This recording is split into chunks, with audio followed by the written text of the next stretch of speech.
This is a Film Stories original podcast. We made this. Welcome to the Starlight Ballroom. Hey!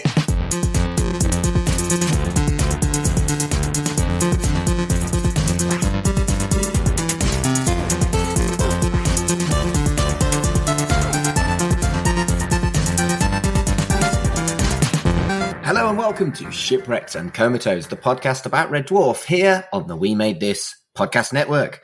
My name is Mark Adams and I am your host for this second of two weekly specials where we're looking at some kind of weird-ass anomalies that really I don't remember at all because I wouldn't have had access to them. I'm blathering. But what we're looking at is some PBS specials that were broadcast in the States when Red Dwarf was bought over there by these public broadcasting things. Last week's we looked at was Swirly Thing Alert, the first one in 97. And this week, funnily enough, we're looking at Smegheads in Seattle, which was a little bit later. And that one was broadcast between Series 7 and 8. And back again for the second week running, I have got Vinnk, a.k.a. Kevin. Say hello. Hello. Really happy to be back. And I've also got Devon Rowcliffe as well. Hello, Devon. Hi, Mark. Thanks for organizing this. So, yeah, we had a lovely chat last week so nice. about Swirly Thing Alert, which... Thinking back a week ago, that was so fun. Yeah. Well, you know, we do this. I at least try and pretend. Everybody knows we record like 2 or 3 episodes on the bob. Yeah. But you had to ruin the magic. Anyway, so last week... we had a chat about Swirly Thing Alert. The first thing I want to say is, I would have thought Smegheads in Seattle would have been better for Robert Llewellyn and Craig Charles rather than Swirly Thing Alert, because Danny John Jules is here for this one, and his character said Swirly Thing Alert. Yeah, it's very strange. But no, we're looking at Smegheads in Seattle, and you two are back. Just in case people didn't listen last week, Kevin, very quick potted biography of yourself. All right. I am a American from the Midwest who's been living in Japan for nearly 2 decades now. And the last time I lived in the U.S. was just a few years after this special was made. So this is very nostalgic to me. And Devon, how about yourself? I'm from Canada, originally Vancouver, but now in Toronto. Started watching Red Dwarf in 94. Work as a writer about politics and sport. But I enjoy a lot of British comedy. That's how I got into Red Dwarf. Brilliant stuff. So Swirly Thing Alert, which we talked about last week, was a 2-hour monster, whereas this was only 50 minutes. So this is probably going to be a shorter episode. But, you know, that's what podcasting is. You can do shorter stuff. We're not a fucking radio show. Yo. Don't test me. I don't know where the sass has come from.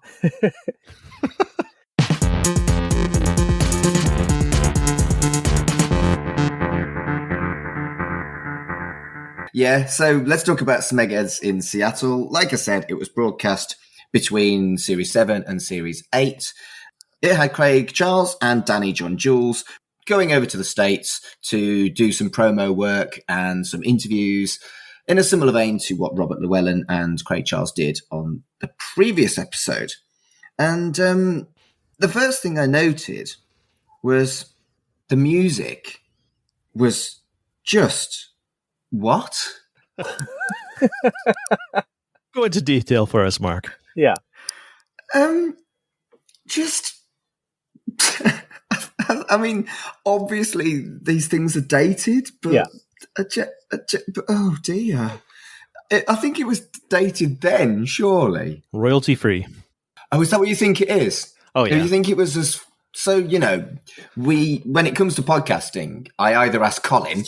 because he's a musician and he did our theme tune for this particular show, or I use royalty-free stuff. And you quite often hear the same royalty-free things again and again and again. Yeah. There's stuff like, for example, that the Yogcast use, that it's free access, and so everyone fucking uses it. And it's like, fuck. Oh, yeah, I have to do promotional videos as one of the things in my job, and we use these things, and I... get them from the YouTube royalty-free libraries or whatever, and then you hear them again, like in a commercial or for a smartphone game, and I'm like, oh, okay, I know which song you're using, yeah. But with PBS, yeah, they probably bought a collection of 8 tracks back in, the late 80s or whatever that were like royalty-free music. And then they're like, well, we have 7 songs. That should do it, Yeah, a lot of these channels had very small, low-budget catalogs that they might actually buy. There might be licensing involved, but these would be absolute dreck, Yeah, they spent most of their budget just getting the things. So, like, they had very small studios. The Seattle one's probably much better funded than the one from my local area, because we didn't bring in Craig Charles, but they have their little studio where they do like local programming. We talked last time about how you didn't really know much about PBS, but you maybe heard of some of the talent that, things that were created that premiered on PBS or were partially funded by, such as Sesame Street, The Joy of Painting with Bob Ross. These were all PBS shows. No way. Yeah. I didn't actually know that. That's amazing. And so a lot of them would be filmed at one of the PBS affiliates, but then they would be the other PBS stations would pick it up as well. Unfortunately, there was a program in my local station that played during daytime. It was called Sewing with Nancy. It was made, and it was not a great program, but it's a very calm, quiet program, but it was broadcast on many other PBS stations during that amazing block of like 8:30 in the morning on Wednesdays or something. But you'd see often they'd have the station identifiers on the different programs. So probably some of the programs that were made in Seattle I had seen on our local stations. But each station put their own programming. There were some that pretty much every PBS station picked up, but like things like Red Dwarf, not every station had it. Things like Doctor Who, not every station had it. In the Midwest, we picked up a lot of Canadian programming too, which was interesting. So I want to talk about Sewing with Nancy. I don't know whether the term Nancy, well, only very briefly, it's just her name. It's brought up childhood trauma. So the term Nancy in the UK does have connotations of an insult. Is that the same over in the States? I think only because we watch a lot of British things that I don't think we had that connotation by itself. But right, yeah. So Nancy is a derogatory term for gay man, and this is a ridiculous tangent, but I want to tell a funny story. My old boss was called Nancy, and she served me. I bought something from the shop, and it said you were served by Nancy, and that's fine. But then when I started working there weren't enough logins, so I had to log in as her login onto the till. So when I served people, it said you were served by Nancy, and I'm like, that's a fucking hate crime. The till has hate crimed me. I think you're entitled to some compensation. I hadn't thought about that for years until you mentioned Sewing with Nancy. Fucking hell. Well, there's your retirement plan right there. Resurrect Sewing with Nancy. Well, there's a candy company here called Fanny Farmer. So what? What? Fanny Farmer? Yeah. Her name's Fanny. Right now, have a brand new term. Right. This is my new derogatory term for heterosexual men, is Fanny Farmers. Fuck. I've heard of Fanny Pack, but not Fanny Farmer. Wow. Fanny Pack, it just sounds like sex to me. The Fanny Farmer cookbook. It's like a classic. I'll send you the Amazon link right now. Keeps getting better and better. What are they cooking? You don't want to know. Depends what they farmed. This is derailed quite shockingly, and I'm not going to edit it. At least it's organic. Oh dear. Not sure about free range though. Oh dear. Anyway, right. Let's talk about this. Let's talk about this actual thing we're supposed to be talking about, rather than Fanny's and Nancy's.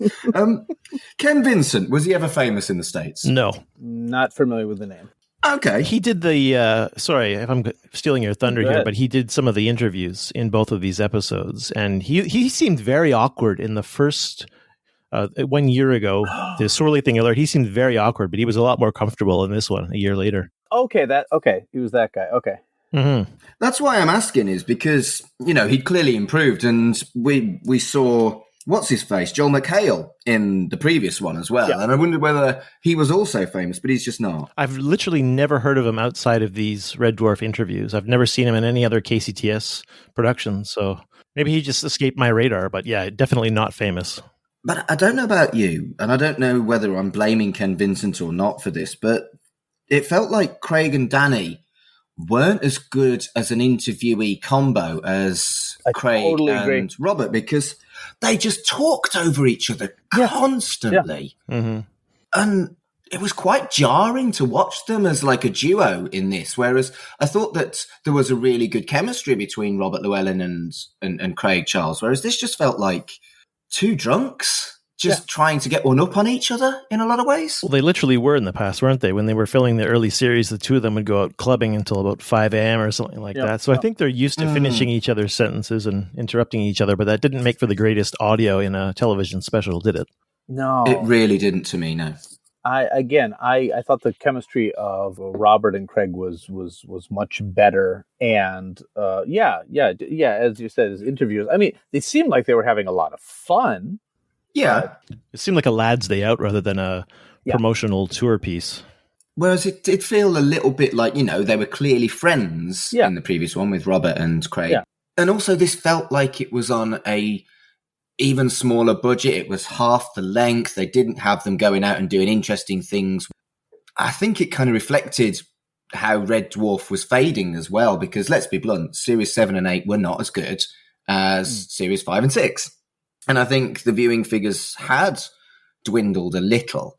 And certainly its critical acclaim it didn't get any awards for 7 and 8, whereas it did for Series 6. Yeah. So I don't know, it almost feels like it reflects what was going on with Red Dwarf itself in a weird way. I mean, that's definitely a possibility. I think the Series 7 and 8 had good viewing figures, but I think a lot of the fandom was a little disappointed. I know I was. I was older, and it wasn't as important to me as it once was, and then it wasn't as good, and so therefore, Yeah. One thing I would say to credit this special in 98 is that it was a bit punchier, not just in terms of being half the length, but also for a special we talked about last week from 97, it would literally dump one huge chunk. Like, this is an interview that goes 20 minutes, and then this is another segment that goes 20 minutes, and then this is another segment. Whereas I would say that this special was better produced in terms of being punchier. It would hop between, a 10-second clip from an interview and then a 20-second clip from the studio. So in that way, I felt it was a bit better. But there was some downsides to it as well. It was a lot. I mean, the first special probably about as long as if you took out all the repetition, because like the interviews were almost exactly the same. All the questions were being asked, and they had the studio audience. I mean, I got to hear that Craig Charles really enjoyed time slides because his brother was in it like 6 times. So like. Yes. Which was a great story the first time, but like, the editing was better on the second one, but it did feel, it felt a little cheaper. It felt like a little less was going on. And some of it just looked like camcorder footage of like some of their, what was that? Stand up almost? I don't know. And that the Hummer ride didn't really seem to represent Seattle very well. I guess that was a kind of a typically American thing for a British viewer, but I mean, this was to be viewed by Americans. So for them to be driving a Hummer in Seattle seemed a bit strange to me, honestly. It feels to me like just something they wanted to do. And that's legit. Yeah. They were kind of on holiday. Sure. And the dealership wanted the free publicity, I guess. Oh, definitely. It was mentioned in the credits and stuff like that. So I mean, I'm guessing that's another PBS thing, is that the dealership paying some money would mean that they could afford Red Dwarf, right? Yeah. Precisely, yeah. I think they were saying at the end of this, they were giving thanks to the sponsors, and they mentioned British Airways, so I assume they had free tickets over. And there was one other sponsor, I don't recall. Some like computer software company that doesn't exist anymore. So. Oh, okay. I was going to ask you about this. Yeah. I was going to ask, is Attachmate a famous brand in the US? Because I hadn't heard of it. My first time to hear it was this special, but like, I'm guessing they were more of a like business applications and stuff like that. A lot of the PBS sponsors would be like, businesses or things like that, law firms, things like that. And Microsoft came out of Seattle, so it wouldn't surprise me if there was quite a few niche startup companies in the 90s that were based in Seattle but never made it. Speaking of Microsoft, it's in the first special they refer to that they're going to take a tour of Microsoft, and in the second special they went, we went and saw Microsoft, and apparently, according to the story Craig Charles tells, they were given a demonstration on teledildonics. And I'm like, that definitely didn't happen at Microsoft. No. That would be a way to, you see, when a man and woman loves each other very much. When a man and a computer love each other very much. When a man and a computer love each other very much, and you have a high-speed connection, you a computer fuckbot. Kind of, but like it would be one that I want one. You'd be one that would be connected with another live person also wearing a Fanny Farmer, and like.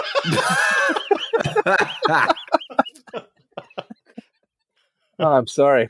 It's this one got way dirtier than the first one. It really did. I'm shocked. Americans are supposed to be like reserved and not talk about sex. Oh, were we talking about sex? Sorry, it's different words here. So, what was in that cup of tea we had? Indeed, but if anything, this one, even though it was made later, in the like later on, almost into 2000, felt much more 90s than the first. Oh, one. yes. Yeah, I think you're right. Danny John Jules was wearing his Godzilla the Movie t-shirt. It did smack of they don't care. Yeah. What, really, didn't it? I mean, at least on the last one, Robert Llewellyn had a Red Dwarf t-shirt.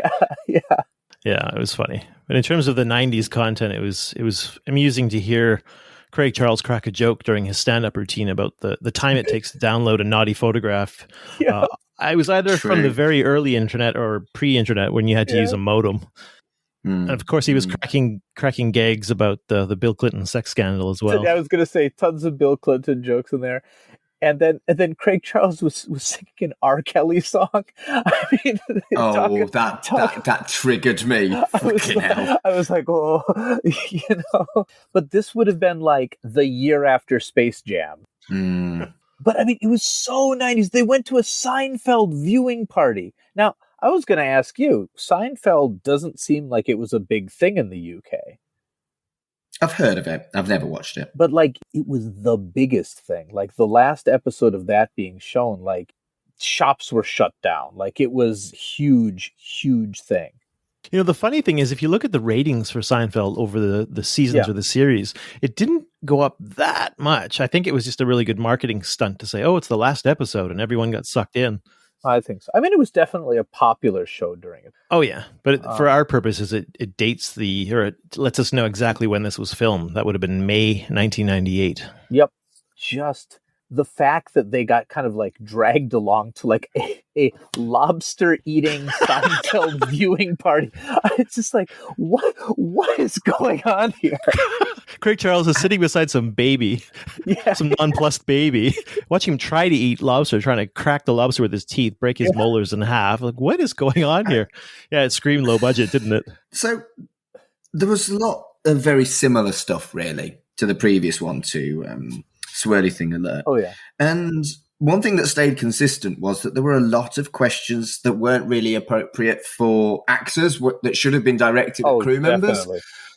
And yeah, it's something that hasn't changed 20 years on, being honest. And what I did think was impressive was how much knowledge both Craig Charles and Danny John Jules actually had to be able to answer shitty questions like that. Oh, yeah. But I suppose they've been asked them so many times. Probably fans have told them how to answer them.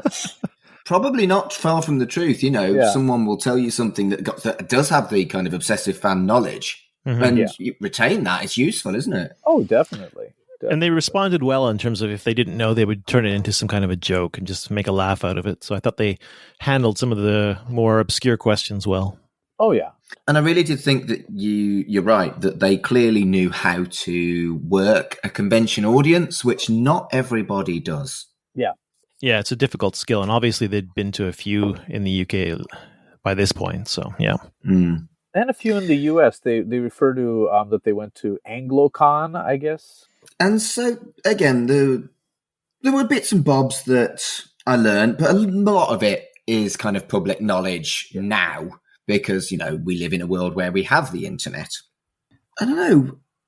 The stuff about the cat's accent and the inspiration from various black actors I found absolutely fascinating, particularly as we've established that they were really concerned that the character might be racist. Yeah. And I thought it was a nice kind of continuation of that, actually, how something that they were concerned was racist was actually something that Danny John Jules took as an opportunity to showcase black talents. I thought that was brilliant. And also, in a world where a lot of this was full of 90s ick, both of them, that was actually genuinely fascinating and genuinely cool to hear, you know?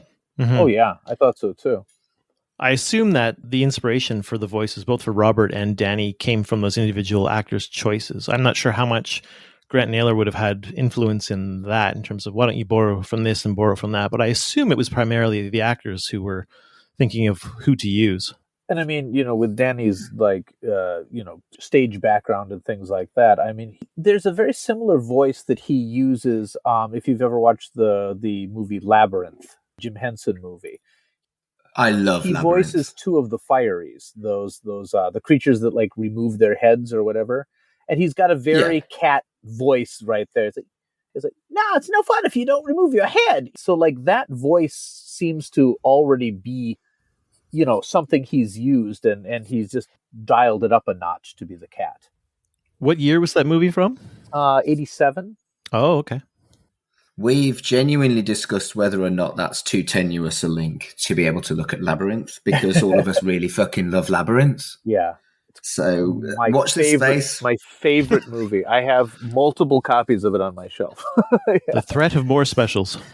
Yeah. It's definitely in my top 5 favorite films, for sure, alongside Child's Play, obviously. And then there was the thing where they all do impressions of each other. I mean, I knew that... And they were actually very, very good. Oh, but yeah. And, you know, I knew that Chris Barry does very good impressions because he read the audiobooks. But no, they were really impressive with their impressions as well, I thought. And, you know, I'd be fascinated to hear someone else read one of the audiobooks, you know? Well, Craig Charles reads the abbreviated versions of the audiobooks. Does he? Yeah, I believe I'd have to look up which ones. And I think he read one of the, like, either Backwards or The Last Human. Yeah, he definitely reads something. Yeah. Yeah, Does he? and his impressions were pretty good. Pretty good. I mean, Chris Berry's like, that's how he got his start. Spitting Image. Yeah, exactly. And of course, Rob Grant, Doug Nyler did the chicken song for Spitting Image, so... Yeah, I did know that. And that did very, very well. I think it got to number 1 in the charts in the UK. Well, it was my first time hearing Danny John Jules use a Scouse accent. So in the last episode of this, we talked about how optimistic Craig Charles was about Captain Butler. It was genuinely heartbreaking to see how upset he was that Captain Butler had failed so miserably because it was CAC. He was completely resigned to the reality, at least. Yeah, but it was kind of sad to see his... Yeah, he was saying, I've been in lots of things. I've been in 4 things this year, but you could kind of see that he knew none of them were at Red Dwarf caliber. Yeah, which I don't think was the case when he was there the previous year. I think he was quite optimistic. Yeah, Yep. He was kind of like, you know, Series 8's maybe the last one because I'm going on to bigger and better things. Yeah, he certainly looked like he was expecting to become a big star. Oh, it was Last Human, read by Craig Charles. Last Human. Okay, so it's only the first 2 that I've listened to, so that makes a lot of sense. I think I've listened to a version of Last Human voiced by either Grant or Naylor, but I might be mixing them up. Backwards, Rob Grant did, but I'm not sure about Doug Naylor. But the thing is, sometimes the abridged versions and the unabridged versions were read by different people. Right. And yeah, again, the thing is, this is very similar, just much more truncated to the previous special on PBS. And there was some more of Craig's stand-up, which I thought was excellent. Yeah. And some more little anecdotes, bits and bobs that I didn't know. Like, didn't know that Red Dwarf was Craig's first acting job. And what I think is fascinating is he was talking about how he didn't really see himself as an actor. He is now in more episodes of Coronation Street than... So, like, he is in an obscene amount of those episodes. Yeah. And he really is an actor these days. And I guess that's how things have changed. Yeah, I guess it was interesting how none of the cast members were classically trained as actors, but that's part of what made this feel fun and a bit more gritty, less polished. Yeah, I would say so. Yeah, almost natural in a weird way. Yeah, well, the chemistry between Barry and Charles in the first episode or the first series where they're going back and forth, like, porridge in space is the early Red Dwarf is often called. That seemed a lot of fun. That seemed quite natural. It didn't seem overly smooth. You saw Todd Hunter come in, Robert Bathurst, and he was quite smooth of an actor, but I thought it was a lot more fun seeing Lister and Rimmer go at it, and they are not classically trained actors. I mean, that was a lot of the charm. You get, when you're not trying to act as quite as much, you get a little more of reality creeping through. And yeah, they kept mentioning over and all that the characters that they have are really kind of just extensions of their actual personality, kind of exaggerations of. Much like professional wrestling, I guess. Yeah, you're not wrong. I think what's fascinating is that they really are clearly enjoying this if they're not good actors, or they are actually very good actors because they're just having a massive laugh while they're doing all this. Oh, yeah. And so I think there is an element of the acting ability didn't really matter for Red Dwarf, and it didn't really matter for this because it's just people having fun. And maybe that's why Red Dwarf is so well loved and has such longevity. Yeah, what was that in a recent interview? They said like Craig Charles was talking about that he doesn't see himself doing all of these other roles, forever. They're limited time things, but Red Dwarf is one that will always be. He's like, if they call me up, I'll always be there. So. I mean, I was delighted to hear that. Maybe because of that. That's why a show can go on so long with its original cast, because they haven't burnt out. I'd say Craig Charles in particular, rather than trying to posh up his voice like a Scouse actor like Leonard Rossiter did in The Fall and Rise of Reginald Perrin, you have Craig Charles actually amplifying his Scouse accent. And as we're saying, you're just taking the real persona and dialing it up to 11 or 12, and that did make it feel a lot more real. And the stuff on Backwards was fantastic, particularly for the time. I think a lot of this information that we now know and take as like all the fans will know this kind of thing, I think that would have been absolutely fascinating and something very brand new. There was a lot of stuff like that in this episode. Oh, yeah. And I don't know of any special of its equivalent that was made in the UK at this time. No. I don't know. This might have been some of the first times these stories were put to a media that you could watch outside of a convention, because there weren't commentary tracks at this point. There weren't tell-all books. You basically had the episodes that aired and maybe some behind the scenes from like Robert Llewellyn's book. Yeah, and there was some coverage of this sort of thing in the Smegheads, which didn't last all that long. And they were finished by this point. Yeah, but again, Americans certainly wouldn't have accessed the Smegheads very easily. No, I had, but but I ordered them from the UK, yeah. Yeah, I think Smegheads were available in one or two stores in Vancouver, but they were definitely a niche artifact over here. But other than that, this one just felt very short compared to the other one. Oh, yeah. And I did watch them out of sync. I watched this one first, not realizing. And so I watched them in a weird order. Well, the only other order that it could have been in the right order. So technically a weird order. Yeah. But yeah, so I guess I wasn't as disappointed with this because I watched it first, if that makes sense. Okay, yeah. I watched it directly after the first one because I didn't have time this week to watch them, so I watched them both back to back, and I was like, if I have to hear the same stories one more time. Yeah. Listen to Craig Charles do the same poetry womanizing again. That fucking poem. It worked he got kissed so many times. And what was always funny was, don't watch Craig Charles doing it. Watch either Robert or Danny standing next to him rolling their eyes that he's doing it again. Watch it again, and watch the background people, because he's probably like, oh, here we go again. I just find the whole thing a little bit creepy. One thing I thought was quite good in the second special, we didn't see much of it, was the isolated interview that Danny John Jules was giving. So when he didn't have Craig Charles beside him. So we learned, for example, that he was performing in musicals while he was filming Red Dwarf Series 1 and 2, and also getting pissed at night with Craig Charles. So he was only having about 2 or 3 hours of sleep many nights, and still able to go out and perform.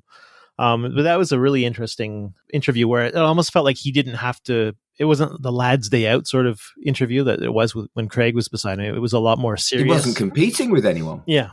So it was a good interview. We didn't see much of it. That would be really interesting to see in its entirety, but it's probably gone.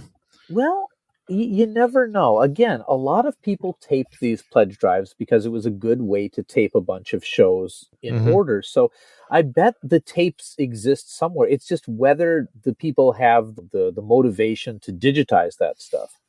Yeah. Really makes me want to go look through my old VHS tapes. Well, if you do, let us know, and maybe chuck some stuff up. That'd be cool. Yeah, I'll have to head back to the States first before that. But yeah. But if I find anything.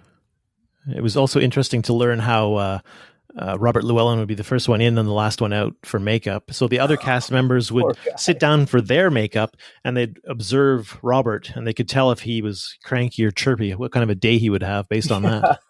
Yeah, and there was only one other thing that I really noted, and again, it's not particularly pleasant. It's another crappy thing. The story about Paul Jackson and how he threatened someone and ripped their shirt. Yeah. That would not fly now. Oh, no. Fucking Not hell.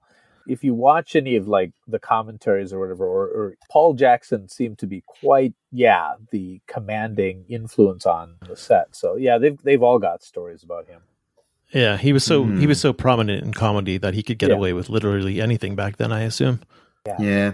Was there anything else that you picked up on that you wanted to talk about? Danny and Craig, despite all these convention appearances and the fact that they brought it up unprompted, said, we're going to do our favorite scene from Red Dwarf, and then just completely missed all the lines. Was kind of fun. They were a bit rusty. But like, it was, you could see it in their eyes. They're like, oh, wait, I do not know this as well as I thought I did when I boldly said I was going to perform it, Yeah, there were some good little nuggets in this that we learned about that probably weren't public knowledge beforehand. Like the Grant Nailers, the comedy police, and the very, very little ad-libbing that went on during rehearsals and filming. That they would allow injections of ideas during the initial read-through, but then after that, it was basically locked, and they would allow almost nothing. That was kind of interesting.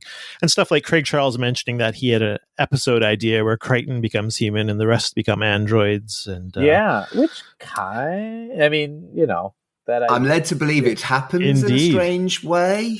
Not exactly as he says, but also how they were talking about, they were talking about comparing during the whole ad lib thing, comparing like an American show with a whole team of writers to their show, which had basically 2 writers for the first 6 seasons, and then a few guest writers, but mostly, all in-house.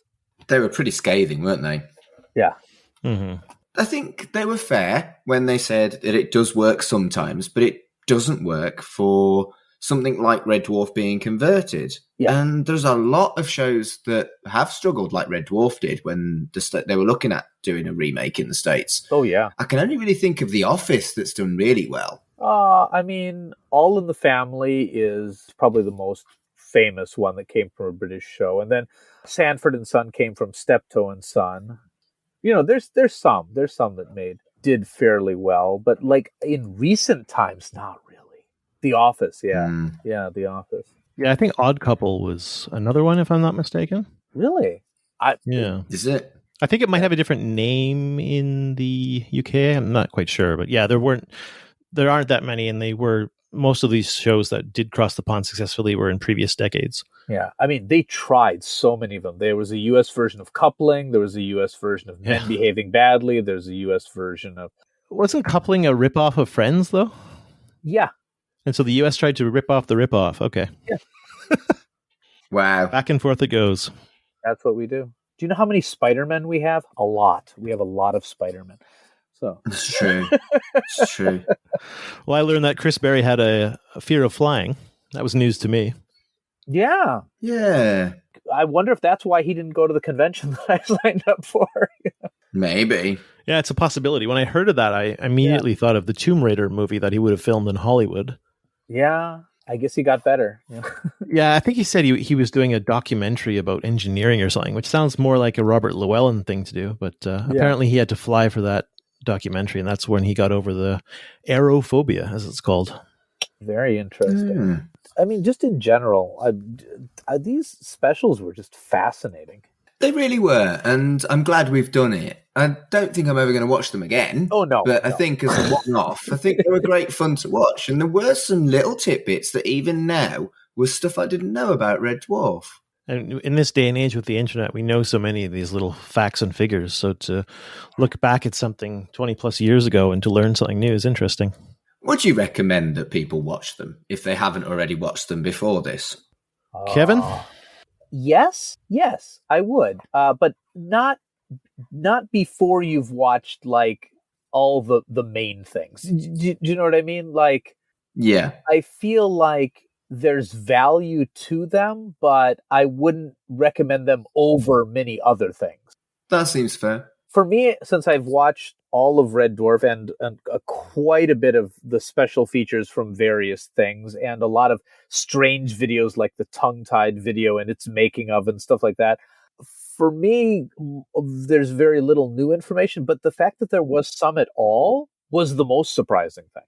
Yeah, I'd agree with that. Would you agree, Devon? Yeah, I mean, if you're listening to a Red Dwarf podcast, you're probably a bit of a Red Dwarf geek, so you might as well. That's what I was going to say. Yeah. It might not be top of your list, but there's some interesting curios, especially if you want to see these snapshots in time from 97 and 98. These can be fascinating. Yeah, if you chuck it on while you're doing your ironing or something, you don't need to sit down and concentrate and watch it with the critic's eye that we did to prepare for this episode. I think if you chuck it on and just listen to it in the background while you're getting on with some housework, I think it's something really fun for Red Dwarf fans, actually. And I think it does have some real value and interest. So, yeah, I would recommend it. They were both pretty fun. I've seen so many interviews with the different cast during just, the DVD special features and things, but all of them were recorded with tons of hindsight because they were made in the 2000s, and so they were reflecting on something that happened a long time ago. But in this, they're reflecting on some things that happened a couple of years ago or this year. And I think it was a very different type of take, which a lot of people who collect a lot of movies, to expound upon another geekdom, I collect laser discs. And one of the reasons I do is because they had commentary tracks usually much closer to the release of the movie. When it came to re-releasing them on Blu-ray or whatever, they usually recorded a new commentary track. And they were often quite different. And some people had soured on the movies they were in since then. So it's really interesting sometimes. I think you're right. The value is in the snapshot of the exact time, which is something we said about the Smegheads as well. So, yeah, I think that if you're watching it as almost like a historical document without the hindsight, which can to some extent ruin it, I think you bang on, actually. Yeah. Is there anything I've missed that you did want to talk about before we say cheerio? One thing that made me chuckle at the very end when they were naming the sponsors, there was a kind of a posh American voice, and he had to say the name of this special. So hearing a posh American say Smegheads was quite amusing. Smegheads in Seattle was, Exactly. You wonder if he knew what Smeghead meant. Not a chance. Well, you know what? I gotta bring up that one moment in the special when probably a child in the audience goes, "What's a Smeghead?" and they just they just break down. They're like, "Oh, That was one of the funnier moments of the first episode. Yeah. Yeah. If a child asks you what Smeg is, it's not a good day, is it? No, it's not. It's a particularly intimate thing to be explaining, isn't it? You'll find out one day. Yeah. Ah, dear.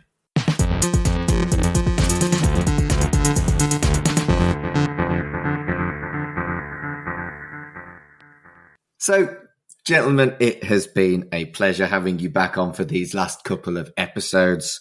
Kevin, where can people find you on the internet? They can find me at famicomdojo.tv or .com. Both will take you there if you're interested in retro games, especially from Japan. If you want to find out about our television podcast where we talk about new and old shows, that would be Two Boobs Watch the Tube. Just be careful. Safe search on while you're looking for that. So, because you make a couple keystrokes wrong and you're on the Fanny Farmer website. Fucking hell. That's a bucket list goal of mine. Devon, where can people find you? If you're interested in politics, primarily Canadian and UK, you can find me on Twitter at Devon Rowcliffe. So that's ROWCLIFFE. If you're interested in football, particularly fan ownership of clubs in the Anglosphere, including the UK. So if you're interested in clubs like Wimbledon or Exeter or FC United of Manchester, you can follow me on Twitter at Who Ate the Squid. And I also have a book out in the UK with Pitch Publishing called Who Ate All the Squid? Football Adventures in South Korea, which is about a former juggernaut in South Korean football that once won the African Asian Cup, but they had absolutely plummeted. And so they hired a Scottish managerial crew to come out and 3 players from English football to come out and resurrect the team. Amazing. So thank you very much for listening to another episode of Shipwrecked and Comatose. So until next time, Monica Lewinsky. Oh, really? Oh, man.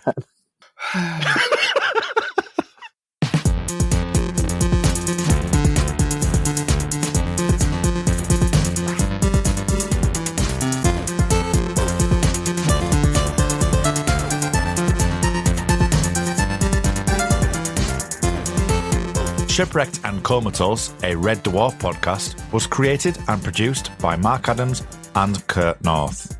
You can find us on Twitter at Red Dwarf Pod, and we are part of the We Made This Podcast network, which can be found online at wemadethispod.com or on Twitter at We Made This Pod.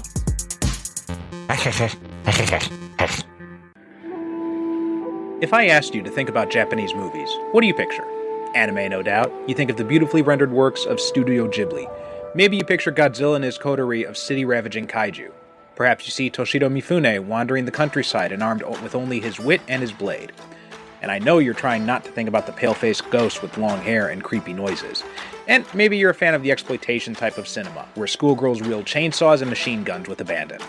My name's Perry Constantine. I'm an author and a teacher, and back when I was in college, I had the exact same image of Japanese films as you did.